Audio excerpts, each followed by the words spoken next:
Olá a todos, sejam muito bem-vindos a mais um vídeo do canal Pablo Bispo.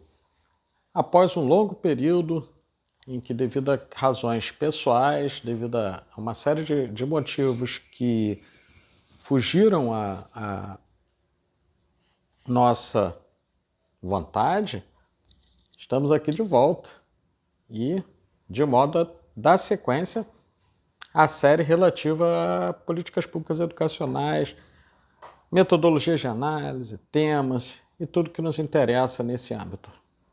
Bom, hoje eu vou tratar de princípios materiais e princípios formais das políticas públicas. E é claro, lembrando que as políticas educacionais estão no rol das políticas públicas. Mas antes eu quero pedir mais uma vez a vocês que, por favor, se inscrevam no canal, curtam o vídeo e compartilhem, porque assim vocês nos estimulam a continuar esse trabalho de divulgação do que fazemos na universidade para o público em geral e para aqueles interessados no tema. Esse é um canal que ele está muito preocupado com a qualidade. Nós estamos preocupados com a qualidade dos vídeos em detrimento da quantidade deles. Então, quem se interessa, quem acha bacana as reflexões que temos aqui, por favor, nos apoie nessa iniciativa. Indo direto ao ponto, retomando um autor que é clássico. Existem autores superados e existem autores clássicos. Costumo dizer para os meus alunos e para os demais que convivem na comunidade acadêmica que um autor é clássico quando, não obstante ele tenha escrito algo ou ele tenha produzido alguma coisa há muito tempo, ainda assim, o que ele produziu se mostra aplicável, se mostra válido. Em matéria de ciência, em matéria de filosofia, alguns autores produziram obras há alguns milênios que se tornaram clássicos e ainda hoje são referências. Um deles é o nosso grande Aristóteles. Aristóteles possui, lá na metafísica, e também quem lê a política também vai poder perceber isso, uma distinção que é uma distinção muito interessante e que nos ajuda a pensar a realidade, que é a distinção entre matéria e forma.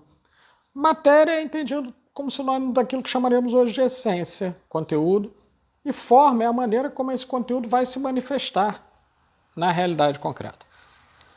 Assim sendo, por exemplo, se eu utilizar esse conceito para falar do ser humano, eu vou dizer que o conteúdo, a forma ou a matéria é o ser humano, caracterizado, lembrando Aristóteles, como um animal racional, do filo primata, da classe dos primatas, melhor dizendo.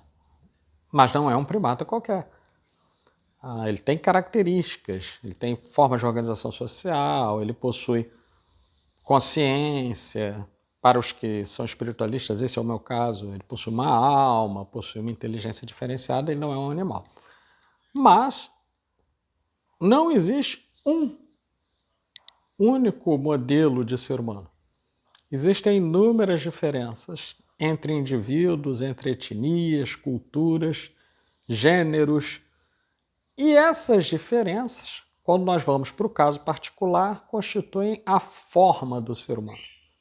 Por exemplo, o Pablo, professor da Universidade Federal Fluminense, ele é muito diferente, digamos, do professor João da Escola Municipal Y. Ainda que você possa comparar os dois, você vai ver que os dois são seres humanos.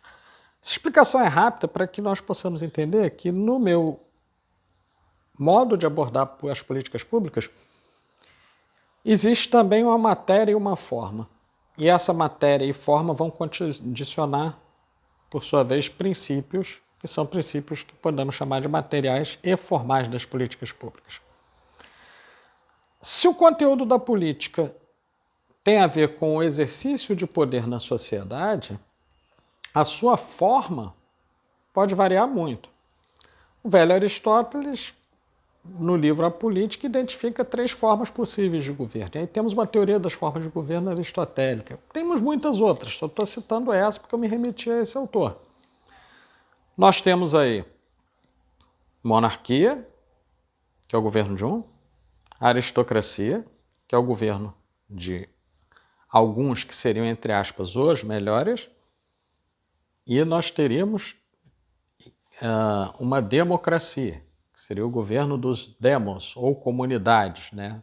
Mal traduzindo para o português, teríamos o governo do povo, os quais também se degeneram, né? Essas formas de governo para Aristóteles se degeneram. A monarquia se degenera muito facilmente na tirania, a aristocracia se degenera muito facilmente do governo dos melhores para o governo de alguns poucos privilegiados ou oligarquia, e a democracia se degenera, se transformando na demagogia, ou seja, a condução dos povos mediante falácias e outros artifícios. Se entrar nesse mérito, eu gostaria então de abordar mais diretamente, depois desse preâmbulo, a questão das políticas públicas. Quando vamos analisar no Brasil, e aí estou tomando o caso brasileiro, mas outros lugares têm princípios similares, nós vamos ter alguns princípios que são materiais na formulação das políticas públicas. Quando vamos analisar no Brasil, comparando ao ordenamento jurídico e o campo político, nós temos distorções. Mas quando nos remetemos ao ordenamento político, que é o que...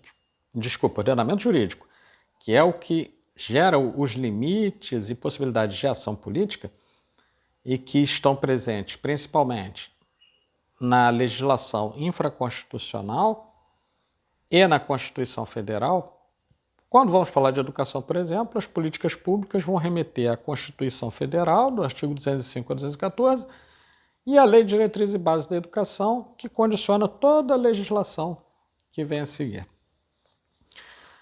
Como o tema é políticas públicas educacionais, vou usar esse foco de interesse para demonstrar os princípios formais e materiais. Falando em princípios materiais, quais os conteúdos que nós vamos ter? Nós temos alguns princípios que atravessam toda a Constituição Federal e atravessam a Lei de Diretrizes e Bases da Educação como sendo o conteúdo principal das políticas públicas educacionais. Do ponto de vista da lei, não estou falando do campo político, que será alvo de outro vídeo. Nós temos o princípio da equidade, que é o princípio que, por exemplo, vai dar origem, vai criar a possibilidade de haver políticas públicas de ações afirmativas, como a política de cotas raciais, como políticas suplementares para escolas, sistemas de ensino. Nós vamos ter políticas que são pautadas num outro princípio, que é o princípio da autonomia, que nada mais é do que a liberdade de ação dentro de determinadas regras ou normas pré-existentes. No caso aí, Lei de Diretrizes e Bases e Constituição Federal. Exemplo, as escolas possuem autonomia para desenvolver suas propostas pedagógicas e programas de ensino. Porém, essa autonomia não pode ferir os princípios da lei maior. Essa liberdade de ação não pode ferir os princípios da lei maior. Tem de ser respeitados os limites que estão lá colocados.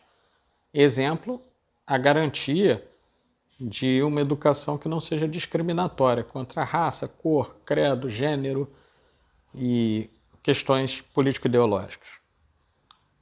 E nós vamos ter um outro princípio que é o da participação, responsabilização / participação, que podemos chamar de accountability também, e que tem a ver com controle social, ou seja, nas políticas públicas educacionais formuladas já há algum tempo, um princípio material que fica até subentendido é o princípio de que a sociedade também é chamada não só a colaborar, mas a acompanhar essas políticas.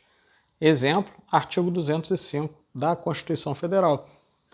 A educação, direito de todos e dever do Estado e da família, percebam a responsabilização aí. Não é mais só dever do Estado, é dever do Estado e da família. O Estado tem o dever de provimento, a família tem o dever de acompanhamento, controle, enviar seus filhos à escola e etc. Ok, temos alguns princípios materiais. E como que eles vão se manifestar? A forma desses princípios, as manifestações deles, estão presentes não só nas legislações, mas também no âmbito dos regulamentos, normas, decretos e portarias, para não dizer nas propostas educacionais das instituições educativas. Vou dar 2 exemplos breves para podermos, trazer uma riqueza maior de entendimento. Consideremos, então, dentro desses princípios, o princípio da equidade na educação básica. Lá, nesse princípio, nós vamos ter disposto na Lei de Diretrizes e Bases da Educação, nos artigos 58 a 60, que, quando necessário, os alunos incluídos preferencialmente em classes regulares, alunos portadores de deficiência ou altas habilidades, alunos do espectro autista, eles serão incluídos em classes regulares. Porém, quando necessário, eles vão ser objeto de apoio educacional especializado. Ou seja, o princípio da equidade está expresso em lei e manifestado a sua forma lá nas instituições de ensino. Por exemplo, com uma sala de recursos. Vamos pensar em outra materialização, em outra forma que os princípios aparecem. Vou dar o exemplo de uma lei. Lei 10.639/03. Lei de ensino de história da África e povos indígenas.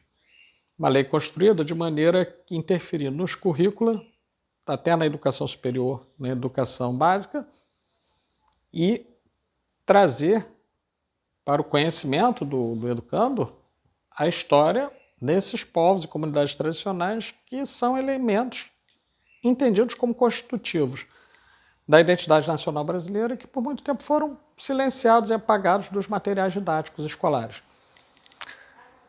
Trata-se de uma lei que promove uma política de equidade e, ao mesmo tempo, uma política de regulação dos currículos. É uma forma. Perceba, a matéria é a equidade, a forma, nesse caso, é a lei condicionando os currículos. Assim sendo, podemos dizer, para sintetizar e encerrar essa explanação, que temos, então, 2 modalidades que podem ser entendidas como se fosse uma figura, como se fosse uma cruz, por exemplo. Os princípios materiais, eles estão numa coordenada horizontal, na medida em que eles estão incorporados ao arcabouço jurídico e, muitas vezes, ao campo político. A gente vai ver as distorções em outro vídeo.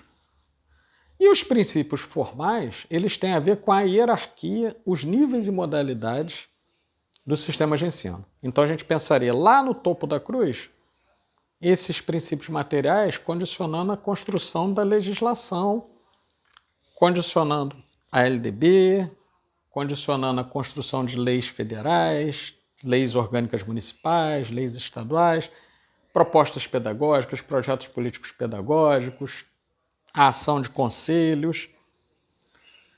E nós temos uma gradação que vai descendo nos níveis e modalidades, chegando até os casos mais particulares. Ou seja, quanto mais você vai descendo nessa cruz, até chegar à base da cruz, que é o esquema que eu estou exemplificando, temos aí um nível cada vez maior de detalhamento.